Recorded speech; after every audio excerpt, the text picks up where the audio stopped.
अनूप ने क्या नाम था वहाँ गायक है तीन साल की नाम था अनूप की नाम मोटे का तो संदेश बोला तो नहीं सुनाया था।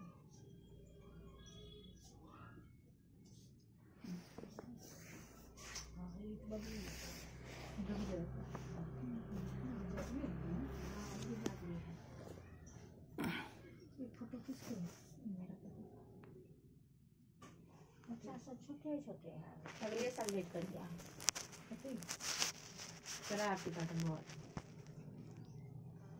तो उधर डेट हुआ था 3-4 श्री सद्गुरु महाराज की जय श्री सद्गुरु महाराज की श्री सद्गुरु महाराज की जय। बंदो गुरुपद कंज कृपा सिंधु नर रूप हरि महामोह तम पुंज जासो बचन रवि करनी करो धन धन सतगुरु सुखदाओ महिमा कही न जाए जो कुछ कहो तुम्हारी कृपा मोते कछु न बसाए। अव्यक्त रूप में प्रातः स्मरणीय आनंद श्री विभूषित परम पूजपाद सदगुरु महाराज की चरणों में कोटि कोटि नमन। विशिष्ट गुरुजन, उपस्थित सत्संग प्रेम महानुभावों, माताओं एवं बहनों, सभी कंदर में बैठे परमात्मा को कोटि कोटि नमन। महापुरुष की वाणी है, मनुष्य जीवन की सफलता भगवत प्राप्ति में है। यह तन बार बार मिलने को नहीं है, इसलिए आगे की यात्रा के लिए अभी से भगवत भजन रूपी धन संग्रह करो। संत कबीर साहब की वाणी है, बार बार नरदे नहीं यह वीर रे, चेत सके तो चेत कहत कबीर रे। करिए नित्य सत्संग को बाधा सकल मिटाए, यह अवसर फिर ना मिले दुर्लभ नर्तन पाए। कहा सत्संग नित्य कीजिए, जो भी बाधा है विपत्ति है मिट जाएगी, और यह मौका फिर हाथ आने वाला नहीं है। यह मौका फिर हाथ आने वाला नहीं है। अमर मुनि का उपदेश है, 100 काम को छोड़ करके स्नान करना चाहिए। स्नान 100 काम को छोड़ करके 100 काम को छोड़ करके स्नान करना चाहिए। 1000 काम को छोड़ करके भोजन करना चाहिए। 1,00,000 काम को छोड़ करके सत्संग करना चाहिए। करोड़ों काम को छोड़ करके अपने जीवन की बागडोर को संत सदगुरु के हवाले करना चाहिए।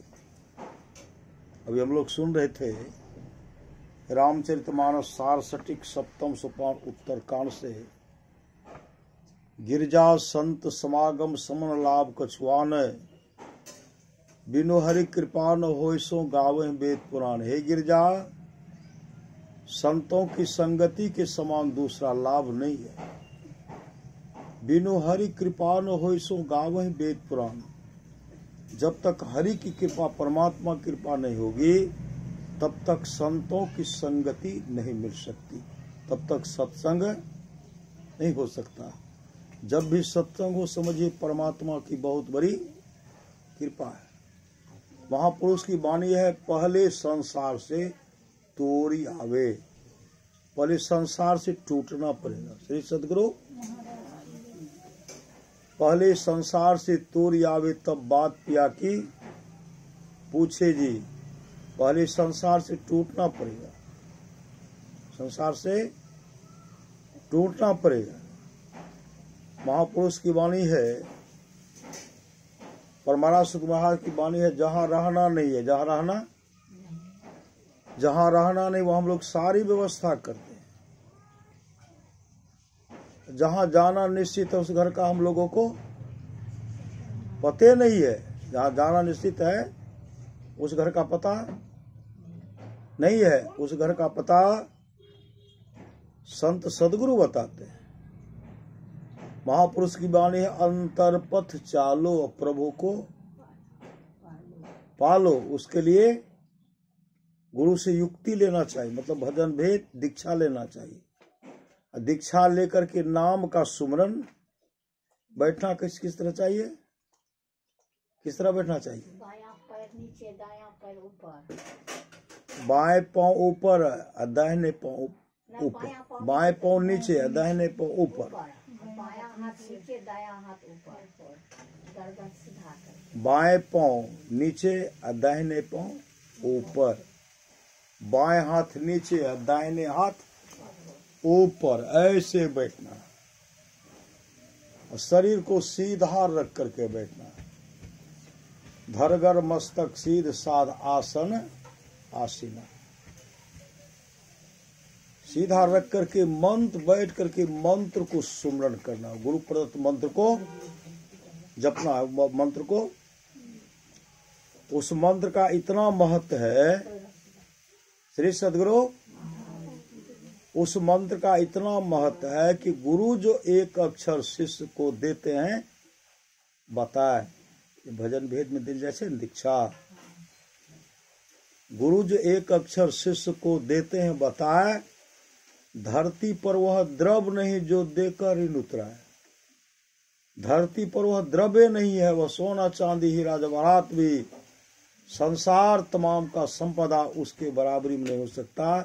दीक्षा लेने के बाद चाहेंगे कि हम उतराई में तमाम दे दें, ऋण से उऋण हो जाएंगे, होने वाला नहीं। श्री सदगुरु, इतना बड़ा उस मंत्र का महत्व है। तो जिनको जो श्रद्धा होता है वो देते हैं। उसमें कोई मांग चांग, भजन भेद देने में कोई मांग चांग नहीं है। श्रद्धा है तो दीजिए, नहीं तो कोई बात नहीं है। लेकिन फूल का माला चाहिए। श्री सदगुरु, थोड़ा प्रसाद चाहिए। गिरजा संत समागम समन लाभ कछुआन, बिनु हरि कृपा न वैसो गावे वेद पुराण। हे गिरजा, संतों की संगति के समान दूसरा लाभ नहीं है। बिनु हरि कृपा न हो सो गावे वेद पुराण। सोई सर्वज्ञ गुणी सोई ज्ञाता, सोई महिमंडित पंडित दाता। धन घड़ी सोई जब सत्संग, वह घड़ी धन है जब सत्संग हो। धन जन्म द्विज भगति अभंगा। श्री सदगुरु,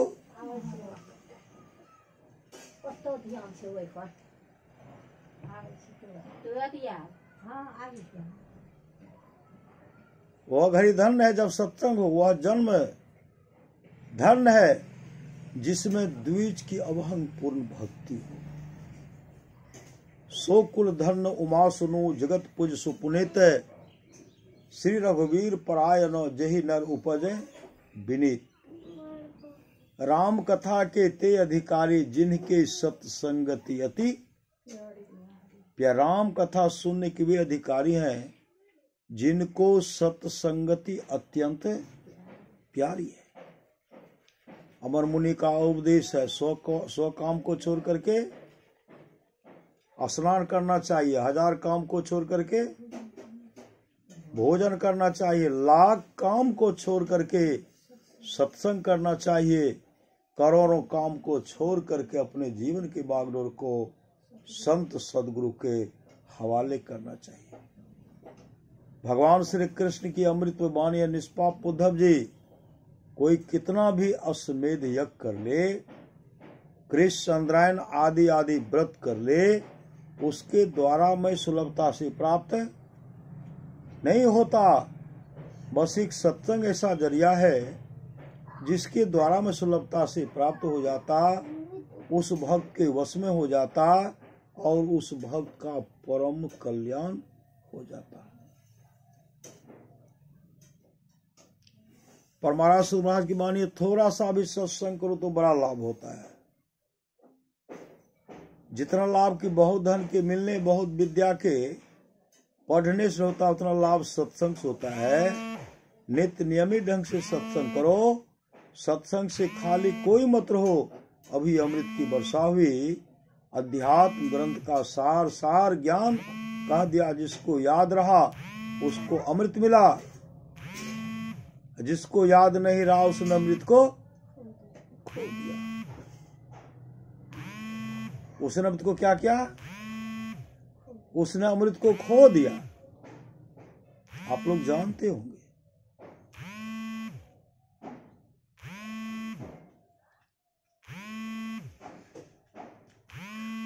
राजा जनक सत्संग करवा रहे थे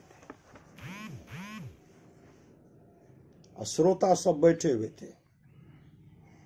श्रोता सब उसमें बैठे हुए थे। एकाएक क्या देखते हैं, सत्संग प्रारंभ होने वाला उसी समय एक विशाल सर्प आ गए। विशाल सर्प पूरा फन फैलाते हुए आ गए और जो भी श्रोता सब भाग गए। सर्प को देख करके भाग गए। अजगर बन गए। अजगर आए थे, विशाल फन फैलाए ऐसे। सब श्रोता भाग गए। महात्मा जी कहते अरे आप लोग भी बैठिए, इसको भी सत्संग सुनने के लिए दीजिए। श्रोता सब कहते हैं हे गुरुवर, आप उनसे उनका परिचय पूछिए कि कौन है। तो महात्मा जी कहते पहले इनको सत्संग सुनने के लिए दीजिए, पहले सत्संग सुनने के लिए दीजिए और तब इनसे परिचय पूछेंगे। लेकिन पहले सुनने दीजिए। आप लोग भी बैठ करके सुनिए। बैठ करके सुने। शरीर सत्संग सुनते सुनते सुनते अजगर का शरीर सब परिवर्तन हो गया। वह दिव्य रूप में आ गया। दिव्य रूप में गंधर्व के जैसा प्रकट हो गया। दिव्य रूप में आ गया। और उसी समय एक विमान आया। विमान पर बैठा करके उनको लेकर के जब चलने लगे, तमाम भक्त सब कहते गुरुदेव वो तो जा रहे हैं, कम से कम उनका परिचय तो पूछिए। तब महात्मा जी कहते आप अपना परिचय तो देते जाइए। उसी समय हाथ जोड़ते हुए कहते हे महात्मन, मैं इसी वंशज में राजा अज के नाम से विख्यात था। राजा अज के नाम से मैं विख्यात था। मैं बहुत धर्मात्मा राजा था, बहुत दान करता था। बराबर गाय दान करता था।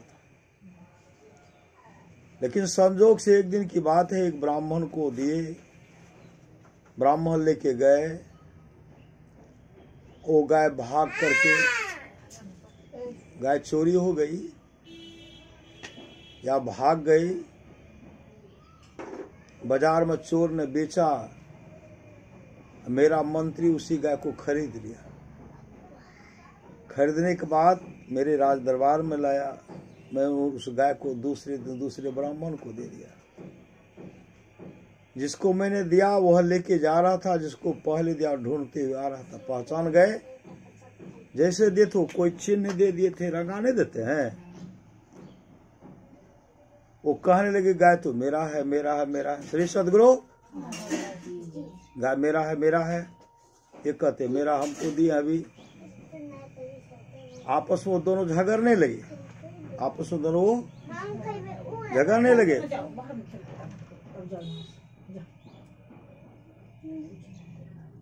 आपस में दोनों झगड़ने लगे। कुछ सज्जन कहते आप आपस में, हे ब्राह्मण देवता, आप लोग आपस में क्यों झगड़ रहे हैं? अरे राजा आज के पास जाइए, आपको एक नहीं 2 गाय और दे देंगे, उचित फैसला भी कर देंगे। उचित फैसला कर देंगे, आप वहां जाइए। लेकिन दोनों ब्राह्मण उचित फैसला के लिए मेरे राज दरबार में आए। दोनों ब्राह्मण कहते गाय तो पहले आप हमको दिए थे, एक कहते आप अभी हमको दिए हैं। मेरा है तो मेरा है, उचित फैसला कीजिए। अब राजा आज सोचे कि इसके बदले में आपको दे दूं, तो कहते नहीं मैं यही लाऊंगा, वो भी कहती यही लूंगा। अंत में दोनों मारपीट करने लगे। मारपीट करके दोनों लहूलुहान हो गए।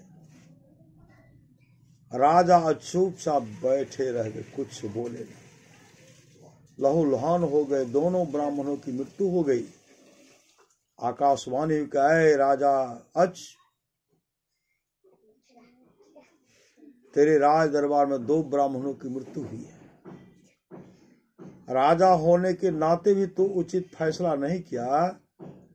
तुम्हारा शरीर छूटेगा, शरीर छूटने के बाद तुम अजगर के शरीर में जाओगे, अजगर बनोगे, कई हजार वर्षों तक दुख को भोगोगे। तो राजा आज कहते मेरा उद्धार कैसे होगा? आकाशवाणी हुई कि तुम्हारे वंशज के लोग जब सत्संग कराएंगे ना, तुम्हारा उद्धार हो जाएगा। तो राजा आज कहते मेरे वंशज के लोग सत्संग कराएंगे, हम तो अजगर के शरीर में रहेंगे, तो हमको पता कैसे चलेगा? आकाशवाणी हुई जब तुम्हारे वंशज के लोग सत्संग कराएंगे ना, तुमको आभास हो जाएगा, आभास होगा, और तुम सत्संग आओगे। जिस दिन सुनोगे तुम्हारा परम कल्याण हो जाएगा। राजाओं के परंपराओं में 6 पीढ़ी तक राजा है।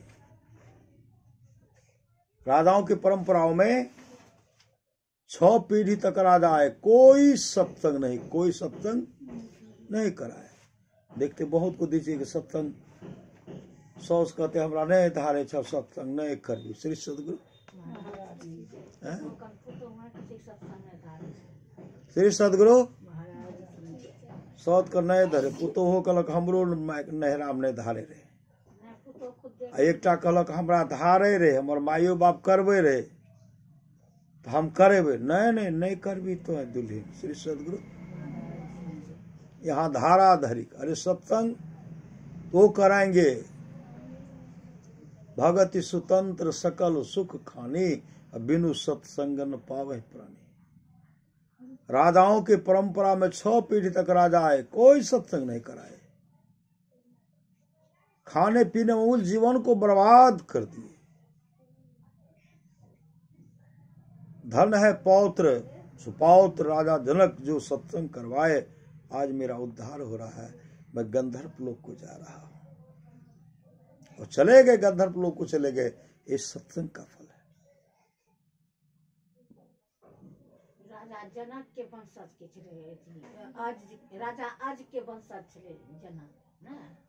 श्री सदगुरु महाराज की।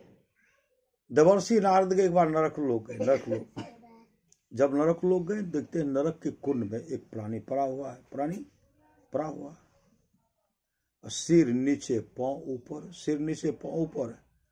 और जमदूत उसको पकड़ करके अब विष्ठा कुंड में डुबाते हैं, बाहर डुबाते हैं, बाहर करते हैं, डुबाते हैं, बाहर करते हैं। जब बाहर करते छटपटाने लग, छटपटा रहे। नाक और मुंह से विष्ठा पखाना स्पर्श हो रहा, काफी दुर्गंध हो रही है। देवर्षि नारद देख रहे थे। जब वो देवर्षि नारद को देखते हैं तो अपना मूछ टेरने लगी, मूछ। देवर्षि नारद कहते भैया तुम तो नरक के कुंड में पड़े हुए हो, नाक और मुंह से विष्ठा स्पर्श हो रहा है, काफी दुर्गंध हो रही है, मूछ क्यों टेर रहे हो? नरक के कुंड में पड़ा हुआ प्राणी कहते हे देवर्षि आज मेरे घर पर सत्संग हो रहा है।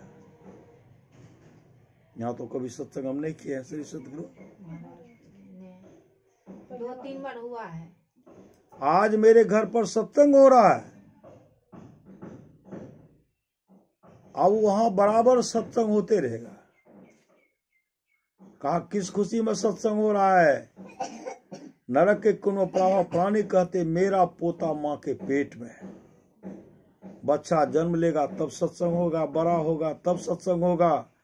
इसलिए अब मोछ टेर रहा हूं, कब नरक में रहने को नहीं है, नहीं है, नहीं है। इस सत्संग का फल है। राजा कवास के 21 पीढ़ी तक का राजा नरक में पड़ा हुआ था, नरक में पड़ा हुआ था। जमदूत ऊपर से कुटाई कर रहे थे, कुटाई, कुटते थे, कुटनी, कुटाई कर रहे थे। और उस समय चीखते चिल्लाते थे, हे भार्या, हे पुत्र, हे कुटुंबियों, कोई तो मुझे जम की मार से बचाओ। इतने चीखते चिल्लाते थे ना। जमराज कहते हैं कौन तुमको बचाएगा। महापुरुष की वाणी है, गुरु बिन कौन मिटावे भव दुख, गुरु बिन कौन मिटावे रे, गुरु बिन कौन सहाय नरक में, गुरु बिन कौन सहाय, कौन उस दुख से तुमको मुक्ति दिलाएंगे। कुटाई हो रही है। कहते महाराज कोई उद्धार का मार्ग बताइए ना। जमराज कहते जिस दिन तुम्हारे वंशज के लोग दीक्षा ले लेंगे, भजन वेद, भजन वेद दीक्षा लेकर के सत्संग कराएंगे, तुम लोगों का उद्धार हो जाएगा। दीक्षा लेकर के सत्संग कराएंगे, तुम लोगों का उद्धार हो जाएगा।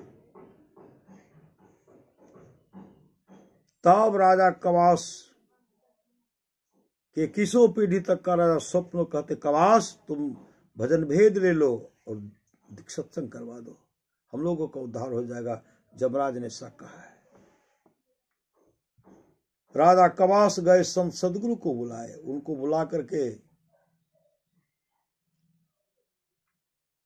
आए, संत सदगुरु को लाए, सेवा सत्कार किया, अपने फूल तोड़ने लगे, फूल माला बनाने के लिए, जैसे माला बनाए ना श्री सदगुरु, माला बनाने के लिए फूल तोड़ रहे थे। उधर पंडित जी आ गए।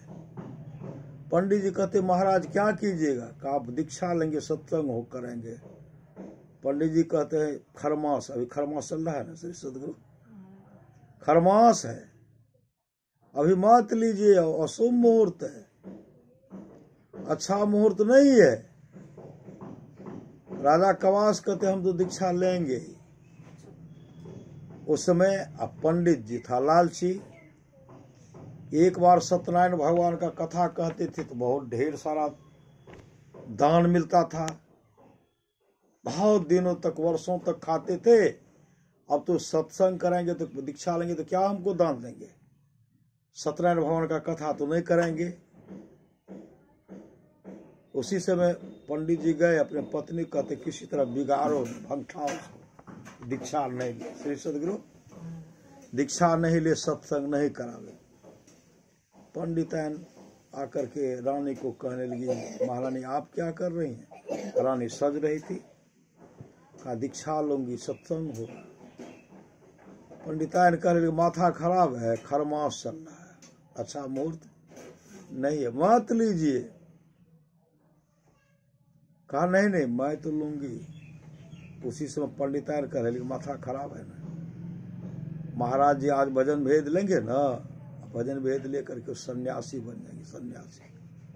और सन्यासी बन करके जंगल चले जाए, जंगल, और जंगल जाएंगे, आप राजकाज को संभालिएगा, दूसरे राजा आएगा आपको बंदी बनाकर लेके चल देगा, बंदी बना करके लेके चला जाएगा। अभी राजरानी है ना, हाँ दासी का काम करना पड़ेगा, चौका बर्तन करना पड़ेगा। उस समय जब दुख होगा ना तो कहिएगा ब्राह्मणी समझा रही थी, नहीं मैं समझी नहीं इसलिए मैं दुख को भोग रही। उस समय रोना धोना, रानी का माथे ठनक गया कि बात तो सत्य है। कोई राजा आएंगे, चढ़ाई करेंगे, हमको बंदी बना के लेकर चले जाएंगे ना, मेरे पति देव नहीं रहेंगे तो बंदी बना करके लेके चले जाएंगे। रानी रोने लगी। राजा साहब कहते क्यों रो रही हो। कहा महाराज मत लीजिए, खरमास चल रहा है, अच्छा मुहूर्त नहीं है। इन्हें बताए कि आपके पति सन्यासी बन जाएंगे, ये नहीं बताए। रानी रोने लगी। राजा कवास का विचार बदल गया। संत सदगुरु कहते छोड़ दीजिए, सत्संग नहीं होगा, आप भजन भेद भी नहीं लेंगे। संत सदगुरु वापस हाँ बोला घर चल अपने को पहुंचा दिए। इधर जो 21 पीढ़ी तक का राजा जो था नरक में, उसको जमदूत फिर कूटने लगे। फिर जब कूटने लगे तो देवर्षि नारद वहां थे। देवर्षि नारद कहते अभी तो बहुत सुंदर माहौल था, मुहूर्त था, माहौल था, कितना शांत था, अरे क्यों मार रहे हो, क्यों पीट रहे हो? जमदूत कहते हैं कि जमराज ने कहा था राजा कवास आज भजन भेद लेंगे, सत्संग कराएंगे, इसलिए अब जो नरक में पड़े इनको मत मारो। उसका विचारे बदल गया तो जमराज कहते खूब कुटो इसको श्री सदगुरु, इसलिए कुटाई शुरू हो गई। उसी समय 21 पीढ़ी तक का राजा चीखते चिल्लाते देवर्षि नारद से कहते देवर्षि आप राजा कवास को समझाइए, हम लोग धन को संग्रह किए, जमा जमा बटोर बटोर करके रखे, लेकिन आज मैं देख रहा हूं कि नरक में कोई मददगार हम लोगों का नहीं है, काफी दुख को भोग रहा हूं। उनको कहिए रानी को भी डांटे, अब पंडित को भी डांटे, पंडिताइन को भी डांटे, जो भंग ठाता बहकाता है ना उसको भी डांटे, अब पंडित रानी पर कोप प्रहार फटकारे करे। जैसे ये बात देवर्षि नारद राजा कवास से कहते हैं, राजा कवास का विचार बदला। उसी समय गए संत सदगुरु को बैठा करके लाए और ला करके फूल का माला तोड़ने लगे। फिर पंडित जी आ गए। पंडित जी कहते महाराज आज क्या होगा, क्या कीजिएगा? आज दीक्षा लेंगे, माला बना करके भजन भेज लेंगे, सत्संग। कहा महाराज खरमास चल रहा मत लीजिए। राजा कवास कहता है सिपाही पकड़ो तो पंडित को। आ गए पंडित जी कहाँ चले गए? भागे, गिरते बजरते घर भागे। पंडित क्या हुआ? कहा देखिए ना आज राजा कवास फिर भजन भेज लेंगे। मैंने कहा खरमास मत लीजिए, लेकिन सिपाही से कहा कि पकड़ो, तो हम किसी तरह जान बचा करके भाग कर गए। गिरते बजरते गए, थर थर कांप रहे हैं। देखते सिपाही तो वापस हो गए। तब कहते हैं कम से कम जाओ ना, आप जाइए ना, रानी को कह करके बिगाड़ दीजिए। जैसे रानी आई, उधर पंडिताइन आई, देख रहे कि रानी तो सज रही है। कहा आज क्या होगा? कहा दीक्षा लूंगी, सत्संग होगा, आइए आप भी आइएगा। कहा दिन है खराब, तो माथा खराब हो गया आपका। भाग में लिखा दुख सुख कहाँ से? मैं समझा रहे, आप मान नहीं रहे। सन्यासी हो जाएंगे राजा साहब, और दुख भोगते रहना। फिर रोने लगे, रोते हुए पतिदेव के पास आए। कहा महाराज मत लीजिए, अच्छा मुहूर्त नहीं है, खरमास चल रहा है, मत लीजिए। उसी समय राजा कहते मंत्री सिपाही सिपाही पकड़ो तो उसको, पंडिताइन को पकड़ो तो। पंडिताइन भागी, भाग गिरते बजते वहां क्या हुआ? कहा नहीं आज लेंगे। सिपाही तुम मेरे पीछे आ रहा है। श्री सदगुरु रानी से कहते डांटते भजन भेज लो, दीक्षा लिए। जैसे दीक्षा लिए और सत्संग जैसे समाप्त हुआ, आरती भी समाप्त हुआ, उसी समय 21 पीढ़ी तक का राजा जो था उसके लिए स्वर्गलोक से विमान आया। उनको विमान पर बैठा करके स्वर्गलोक लेके चला। ये सत्संग का फल है। करिए नित्य सत्संग को बाधा सकल मिटाए, यह अवसर फिर ना मिले दुर्लभ नर्तन। ऐसे सत्संग जीवन में संतों की संगति, सत्संग का बहुत बड़ा महत्व दिया गया है। जिसको जीवन में मिला सत्संग है, उसको हर घड़ी आनंद ही आनंद है। सच्ची घटना आप लोग जानते होंगे।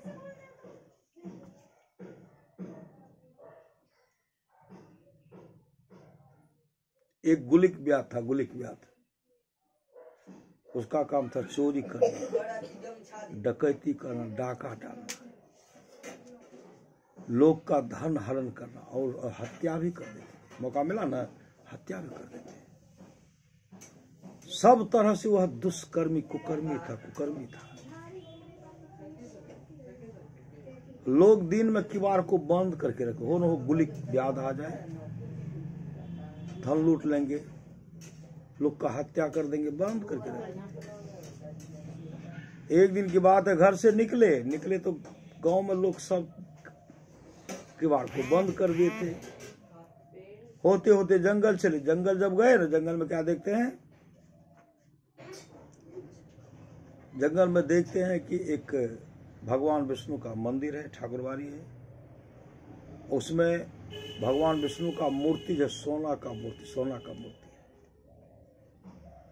जैसे वो देखते हैं सोना का मूर्ति है, इसका मन तो नाचने लगा कि गांव घर में नहीं मिला लेकिन जंगल में मिला। अब यह सोना का मूर्ति उठा के ले जाऊंगा, टुकड़ा टुकड़ा करके बाजार में बेच लूंगा, परिवार का भरण पोषण करूंगा।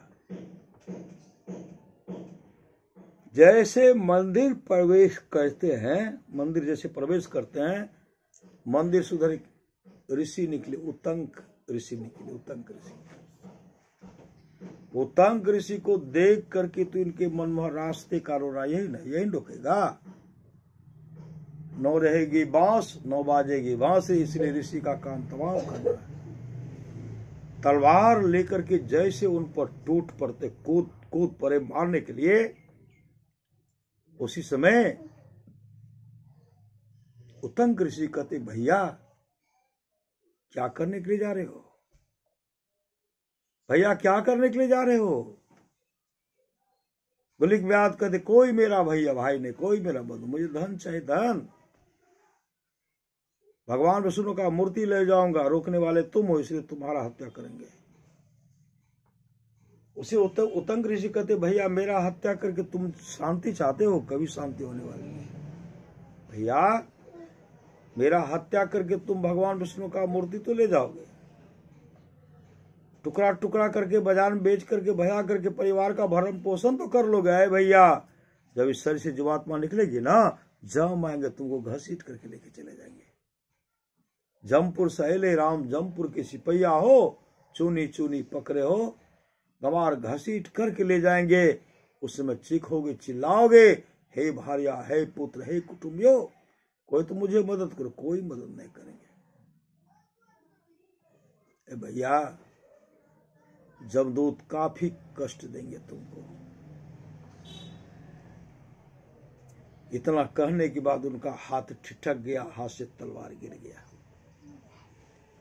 उसी समय उतंक ऋषि के चरणों में लिपट गए, रोते हुए कहते, हे ऋषिवर, मैं क्या, मैं तो बहुतों का हत्या किया, मैं बहुतों का हत्या किया, बहुतों के धन को लूटा।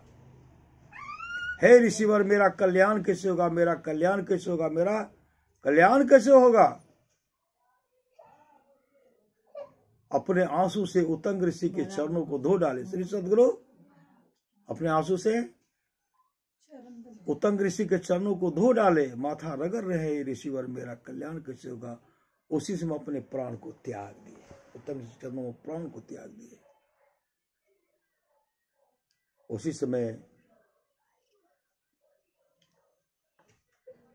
उतंक ऋषि क्या कहते, भगवान विष्णु का जो चरणों तक था लिए, उनके शरीर पर सींचते हुए कहते हैं, ओम नमो भगवते वासुदेवाय, ओम नमो भगवते वासुदेवाय, ओम नमो भगवते वासुदेवाय।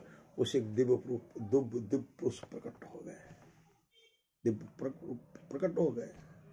उसी समय विष्णु लोक से विमान आया, विमान पर बैठा करके जैसे बैठाए और दिव्य पुरुष भगवान विष्णु के रूप स्वरूप जैसा हो गए, विमान पर बैठा करके हरि कीर्तन करते हुए वैकुंठ धाम को लेके चले गए। एक संतों की संगति है। श्री सदगुरु, जिसको जीवन मिला सत्संग है, उसको हर घड़ी आनंद ही आनंद है। इसलिए जीवन में सत्संग कीजिए। आप लोग जानते होंगे, सच्ची घटना है, एक लड़का था, बड़ा सदाचारी लड़का बड़ा सदाचारी। वो सत्संग ने तो ध्यान संलग्नता के साथ करते थे, बड़ा सदाचारी लड़का था।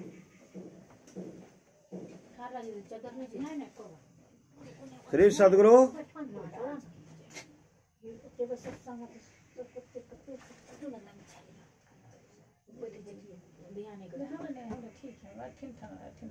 पंद्रह वर्ष का हो गया। श्री सदगुरु 15 वर्ष का हो गया। एक दिन अपनी माँ से वो कहने लगी, माँ सबका पिताजी है, मेरा पिताजी कहाँ है? उसी समय उस बच्चे की माँ कहनी, बेटा तेरा पिताजी मुझसे रुष्ट होकर के, नहीं होता खट पर झगड़ा होता है, मुझसे नाराज होकर के चले गए। तू मेरे गर्भ में कोख में पल रहा था। आज इस बात को 15 वर्ष हो गया। रुष्ट करके चले गए हैं, अभी तक वापस नहीं आए। लड़का कहते, माँ पिताजी का क्या नाम है? पूछ लिए, माँ बता दिए। रंग रूप कैसा? रंग रूप बताए। दादाजी का नाम पूछे, वो भी बताए। गांव का नाम सब पूछे, सब पता जब पूछ रहे कहते, माँ मैं जा रहा हूं पिताजी को ढूंढने के लिए, पिताजी ढूंढने के लिए, पिताजी को ढूंढ करके लाऊंगा, पिताजी को ढूंढ करके लाऊंगा। लड़का जैसे निकले ना, निकलते न चले गए, बहुत आगे बढ़े, घनघोर जंगल जाते हैं। घनघोर जंगल जगह एक जगह गए तो वहां बैठ करके वो संध्योपासना ध्यान किए, क्योंकि वो दीक्षा लिए थे। श्री सदगुरु नाम का सुमरण करते रहते थे। वहां जाकर के ध्यान करने लगे, संध्योपासना किए। और उसी समय एक सज्जन उधर से आए। वो कुछ लड़के, बालक कहाँ जा रहे हो, कहाँ घर है, क्या नाम है, हमारे पिताजी का क्या नाम है, दादाजी का क्या नाम है? तो अपना नाम बताए, मेरा नाम अमुक है, मेरे पिताजी का नाम अमुक है, दादाजी का नाम अमुक है, अमुक गांव, मेरा गांव का अमुक गांव के रहने वाला हूँ। तो वो कहते, तू फलना का लड़का है? कहाँ जा रहे हो? कहा मैं पिताजी को ढूंढने के लिए जा रहा हूँ, पिताजी ढूंढने के लिए जा रहा हूँ। माँ को मैंने वचन दिया, जब तक ढूंढ करके नहीं लाऊंगा तब तक मैं आऊंगा नहीं। उसी वो सज्जन कहते हैं, कहीं जाने का इच्छा तमन्ना मनसा हटा दो, मत जाओ। जिस जगह तुम बैठे हुए ना, इस जगह तुम्हारे पिताजी की संगति अच्छी नहीं थी।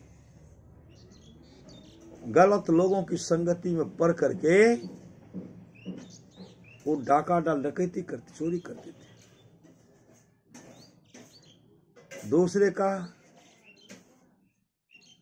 धन हरण करते थे। एक समय की बात है, बहुत दिन तक डाका डाले ना, बहुत धन हो गया, धन हो गया। अब बैठ करके बंटवारा करे थे, हिस्सा लगाए, मेरा हिस्सा, मेरा हिस्सा। और तुम्हारे पिताजी का एक साथी के दो साथी, उनके मन में, कुछ साथी के मन में हो गया, इसको बहुत हो गया, अगर इसका हत्या कर देते हैं तो इसका भी धर्म हम लोगों को हो जाएगा। सही सदगुरु, धन के लालच में सब मिल करके तुम्हारे पिताजी का हत्या कर दिया। तुम्हारा पिताजी अधमरू हो गया, छटपटा रहा था, लेकिन श्वास चल रही थी। जिस जगह बैठे हुए ना, इसी जगह धन को बंटवारा कर रहे थे। सब ने मारा, सब साथी ने मारा, लेकिन इसकी आत्मा नहीं निकली।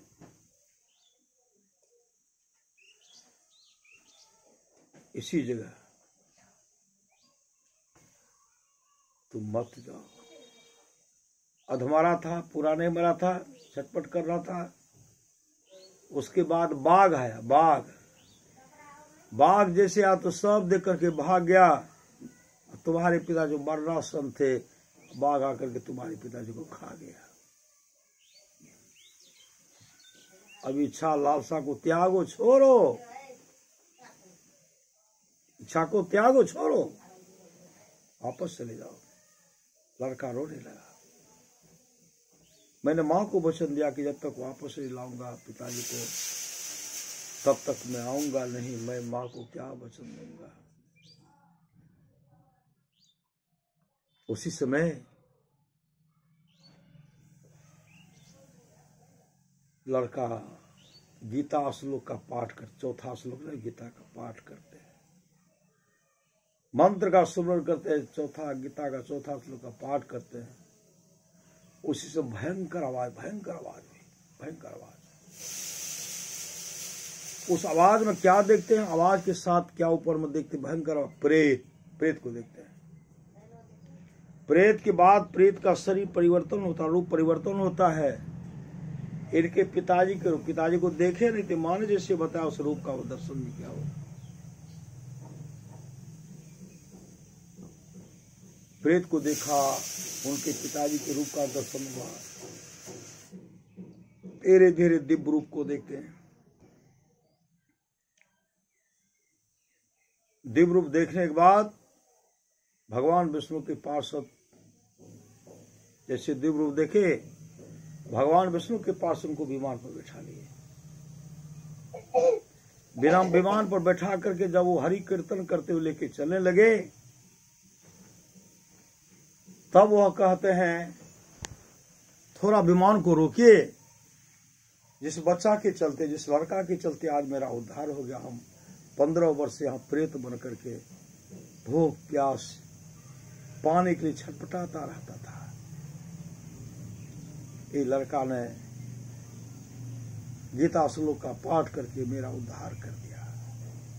कम से कम इस बालक का परिचय पूछने के लिए दीजिए। तो बालक से पूछते तुम्हारा क्या नाम है?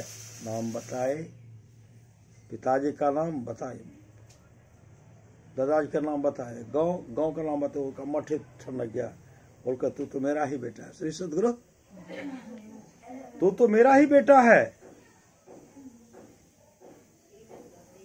तू तो मेरा ही बेटा है।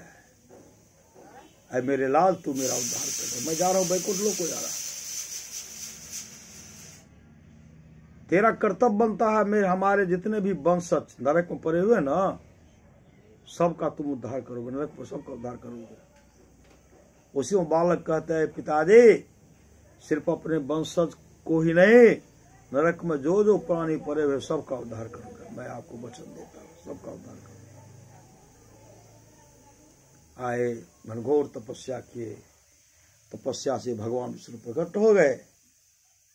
भगवान विष्णु से प्रकट हो गए। भगवान विष्णु कहते वत्स मांगो, क्या मांगते हो? उसी से वो बालक कहते हैं भगवान अगर आप देना चाहते हैं, हमारे जो भी वंशज नरक पड़े हुए हैं, जो जो आज तक नरक में पड़े हुए सबको उद्धार कर नरक से निकाल कर स्वर्गलोक को भेज दीजिए, अच्छे लोगों को भेज दीजिए।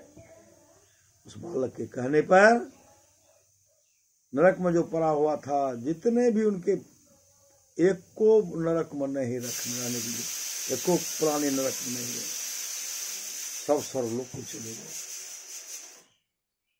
इस सत्संग और संतों की संगति की फल है।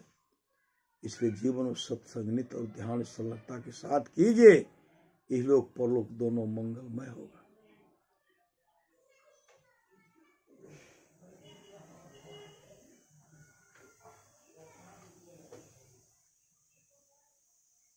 राजा परीक्षित कर्म बस जीवन ऐसा कर्म बना। श्रृंगेरी से साप दे दिया, तुम जिसने मेरे पिताजी के साथ इस तरह दुर्व्यवहार किया है। समीक मुनि के गले में मरा हुआ सर्प लपेट दिया। ऋषि पुत्र ने कहा श्रृंगी तू यहाँ क्या कर रहा? तो अपने पिताजी की दुर्गति को देखो, तुम्हारे पिताजी के गले में मरा हुआ सर्प लपेट दिया है। श्रृंगी ऋषि कौशिकी नदी के किनारे खेल रहे थे, बालू पर खेल रहे थे। उसी में बाल पानी में घुसते एक चुल्लू जल लेते हैं और संकल्प करते जिसने मेरे पिताजी के साथ इस तरह का दुर्व्यवहार किया है, 7वें दिन तक्षक उनको दंश करेगा, वो उनकी अधोगति होगी, नरकगामी हो जाएंगे। सपना श्राप सत्य हुआ। इतना सुनते ही राजा परीक्षित गिड़गिड़ाए। गिड़गिड़ाते हुए ऋषि की टोली पहुंचे। हे ऋषिवर, तक्षक दंश करेंगे, हमारी अधोगति होगी, हम नरकगामी हो जाएंगे, कोई तो उद्धार कीजिए। तमाम ऋषि मुनि कहते तो आपका उद्धार तो श्रृंगी, आपका उद्धार तो सुखदेव मुनि करेंगे। सुखदेव मुनि के चरण में गिर गए, महाराज मेरा उद्धार कीजिए, मेरा उद्धार कीजिए। तब सुखदेव मुनि 7 दिन तक सत्संग का आयोजन रखे। एक दिन सत्संग सुनते हैं, एक दिन सुने, 2 दिन सुने, 3 दिन से 7 दिन तक सत्संग सुने। उसी समय बैकुंठ लोक से विमान बैठा कर उनको हरि कीर्तन करते हुए लेके चले गए। सर्प डांस किया, लेकिन ठट्ठर को जैसे ठट्ठर को डांस करते धुआं के रूप में हो गया। डांस करना था, उसकी ऋषि पुरुष ना, और इनका परम कल्याण हो गया। इनका राजा परीक्षित का परम कल्याण हो गया। धुंधकारी को जानते होंगे, डाकू था, हत्यारा था, कई वेश्याओं को अपने घर में रखते थे, मां को जलावन से मारते थे, पीटते थे। मां डर के मारे कुएं में डूब करके मर गई। पिताजी को मारने के लिए दौड़े तो पिताजी भागे।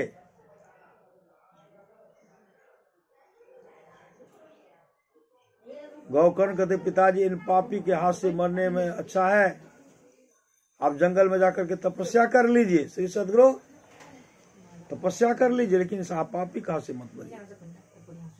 और उसी समय वो निकले, घनघोर जंगल गए।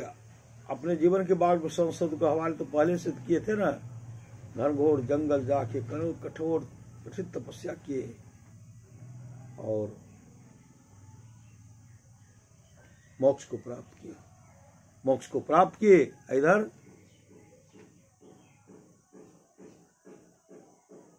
वो मोक्ष प्राप्त, इधर तो सब वेश्या मिल करके मारे और कुट दिए। श्री सदगुरु वेश्या कूटे पीटे, काफी कुटाई किए,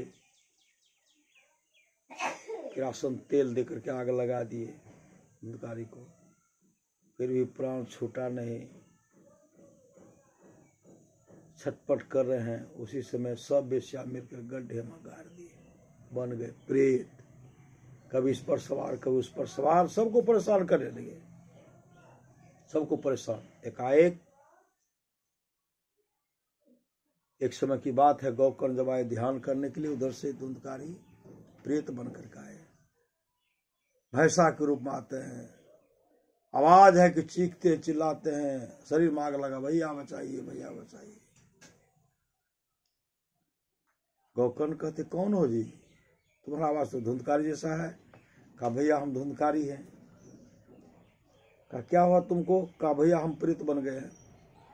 कहा, तुम्हारी तो कई बार गया में भी पिंडदान किया गया, हर जगह।